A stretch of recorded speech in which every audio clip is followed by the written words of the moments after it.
Welcome friends, स्वागत है आप सभी का आपके अपने चैनल में दोस्तों। और आज जैसा कि आप लोग जानते हैं हनुमान जयंती है दोस्तों। तो आज हनुमान जयंती के अवसर पर मैं आप लोगों के लिए एक बहुत ही अच्छी स्टोरी लेकर आया हूं हनुमान जी की। तो वीडियो को एंड तक देखिएगा, बहुत ही इंटरेस्टिंग स्टोरी है दोस्तों जो आज मैं आप लोगों को सुनाने वाला हूं। तो चलिए वीडियो को शुरू करते हैं दोस्तों। दोस्तों कहानी जबकि है जब बाली जो थे, बाली अपनी शक्ति के शिखर पर थे और उन्होंने उसी से कुछ समय पहले रावण को, त्रिलोक विजेता रावण को 6 महीने तक अपने काक में दबा कर रखा था। तो उनके अंदर भी अपनी शक्ति को लेकर घमंड आ गया था कहीं ना कहीं, और वो अपनी शक्ति के मद में इतना ज़्यादा चूर हो गए थे कि उन्हें यही नहीं पता था कि वो क्या कर रहे हैं। तो एक दिन ऐसे ही वो वन में पहुंच जाते हैं लेकिन उस वन में हनुमान जी जो थे वो श्री राम जी की श्री राम नाम जप रहे होते हैं, उनकी तपस्या कर रहे होते हैं। तो जैसे ही हनुमान जी देखते हैं बाली को, तो बाली जो अपनी शक्ति के मद में चूर थे वो पेड़ों को उखाड़ते हैं और मतलब प्रकृति को विनाश कर रहे होते हैं। तो वो हनुमान जी जाकर उनको रोकते हैं, कहते हैं कि आप जो कर रहे हैं बलशाली, वो ऐसा मत कीजिए, क्योंकि जो आप अपनी शक्ति का सही इस्तेमाल कीजिए। और मैं देख पा रहा हूँ कि आपके अंदर जो आपकी शक्ति है वो अथाह है, मतलब बहुत ज़्यादा है। और आप श्री राम नाम लीजिए, वो आपकी शक्ति को बांधेंगे, मतलब उसका सही इस्तेमाल कर पाएंगे आप। अभी आप अपनी शक्ति के मद में चूर हैं। तो बाली ये सुनकर बहुत ज़्यादा वो हो जाते हैं गुस्से में, कहते कि ये कौन है राम, मैं नहीं जानता ये ऐसा किसी राम को, और अगर ये वाकई में इतना ताकतवर है तो ज़रा मुझसे आए और लड़े, मैं भी तो देखूँ आखिर ये राम है कितना ताकतवर। तो इस बात से हनुमान जी बहुत गुस्से में हो जाते हैं। तो हनुमान जी पहले तो समझाते हैं कि आप ऐसा ना बोलें, उनके नाम से ही पूरी दुनिया जो चलती है। तो वो कहते हैं कि नहीं, मैं नहीं मानता, अगर इतने ही बलशाली है तो आए और मुझसे लड़ कर दिखाए। तो हनुमान जी इस बात से बहुत ज़्यादा गुस्से में हो जाते हैं। तो हनुमान जी कहते हैं कि ठीक है, आप भगवान राम को तो छोड़िए, उनके इस छोटे से सेवक को ही हरा कर दिखा दीजिए। तो कहते हैं कि ठीक है, कल तुम मुझसे मिलना और युद्ध के मैदान में हम दोनों लड़ेंगे और पूरे सभी लोगों के आमने सामने लड़ेंगे। तो हनुमान जी कहते हैं कि ठीक है, हम दोनों तभी लड़ेंगे और तभी मैं आपको दिखाऊंगा कि श्री राम नाम की क्या ताकत है।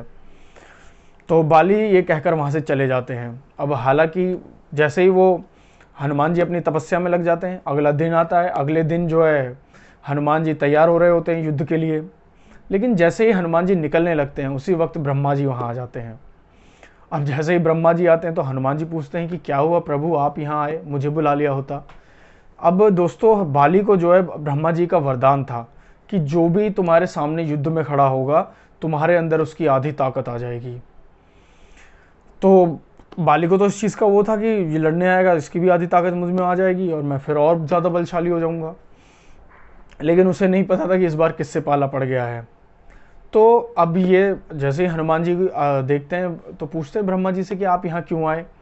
तो ब्रह्मा जी कहते हैं कि बाली को माफ़ कर दीजिए, जो भी उसने किया है वो नादानी में किया है। तो हनुमान जी कहते हैं कि प्रभु मैं माफ़ कर देता अगर उन्होंने मेरे बारे में कुछ कहा होता, लेकिन उन्होंने मेरे प्रभु श्री राम के बारे में कहा है और ये मैं कदापि माफ़ नहीं कर सकता हूँ, मैं इसको क्षमा नहीं करूँगा और मैं दिखाऊँगा, युद्ध तो होगा। तो ब्रह्मा जी कहते हैं कि ठीक है, आप युद्ध कीजिए, लेकिन उससे ऐसा युद्ध कीजिए कि उसको सीख मिल जाए और अपनी पूरी ताकत लेकर ना जाना। तो हनुमान जी अपनी योग विद्या से अपनी कहते हैं कि लगभग 1 से 2% मान सकते हैं कि उतनी ही ताकत को वो वहाँ से लेकर जाते हैं, बाकी को योग विद्या से बांध देते हैं। जब हनुमान जी वहाँ पहुँचते हैं तो देखते हैं कि उसने पूरे मतलब दूर दूर के गांवों से लोगों को बुलाया होता है, पूरे अलग अलग राज्य से लोग आए होते हैं लड़ने के लिए, मतलब देखने के लिए। और उसने पूरा अखाड़ा टाइप का बनवा रखा होता है हनुमान जी से युद्ध करने के लिए। तो जैसे ही हनुमान जी पहुँचते हैं और वो अखाड़े में पैर रखते हैं और बाली के सामने खड़े होते हैं, तो हनुमान जी की जो ताकत थी जो वो लेके गए थे 1 से 2% ही, वो उसमें जाने लगती है। अब पहले तो उसको बहुत ज़्यादा बलशाली अपने आप को महसूस करता है कि हाँ मुझ में ताकत आ रही है, लेकिन कुछ ही देर बाद बाली कांपने लगता है, उसका शरीर फूलने लगता है और उसके शरीर से खून निकलना शुरू हो जाता है और उसके चक्कर आने लगते हैं और वो नीचे गिरने लगता है। तो वो ये देखकर हैरान हो जाता है कि ये मुझे हो क्या रहा है, और वो वहाँ बेहोश होकर गिर जाता है। और कुछ समय बाद जब उसको होश आता है तो वो देखता है कि वो जंगल में पड़ा है और वहाँ ब्रह्मा जी खड़े हैं। तो वो पूछता है कि मेरे साथ ये क्या हुआ, आपने तो मुझे वरदान दिया था कि जो भी मुझसे लड़ने आएगा उसकी आधी ताकत मुझ में आ जाएगी और मैं और ज़्यादा बलशाली बन जाऊंगा। तो उन्होंने बताया, ब्रह्मा जी ने, कि तुम्हारे अंदर हनुमान की ताकत आने लगी थी, लेकिन वो भी सिर्फ वो 1 से 2% ही थी, अपनी पूरी पावर भी नहीं लाए, मतलब पूरी शक्ति के साथ भी नहीं लड़ रहे थे वो। और तुम हनुमान जी की सिर्फ 1 से 2% की जो शक्ति है उसको ही नहीं झेल पा रहे थे। सोच कर देखो, तुम 1 से 2% की शक्ति को नहीं झेल पा रहे थे तो तुम उनकी पूरी ताकत से क्या लड़ोगे, और तुम उनसे ही नहीं लड़ पा रहे थे, तुम भगवान राम से क्या लड़ोगे। तब बाली को अपनी गलती का एहसास होता है और वो हनुमान जी से क्षमा मांगता है, कहता है मुझे क्षमा कर दीजिए, और मैंने जो किया मैं उसके लिए क्षमा चाहता हूँ, और मैं प्रभु श्री राम से भी माफ़ी चाहता हूँ, जो मैंने उनके बारे में अपशब्द कहे, मैं उनके लिए क्षमा चाहता हूँ।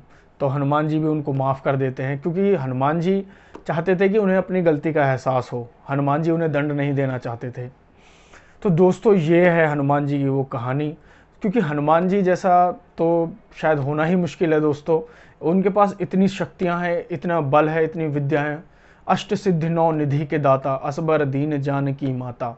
8 सिद्धियाँ 9 निधियाँ, 9 देवियाँ उनके पास हैं, 8 सिद्धियाँ उनके पास हैं, ऐसा उनको जानकी माता, सीता माता ने वरदान दिया था।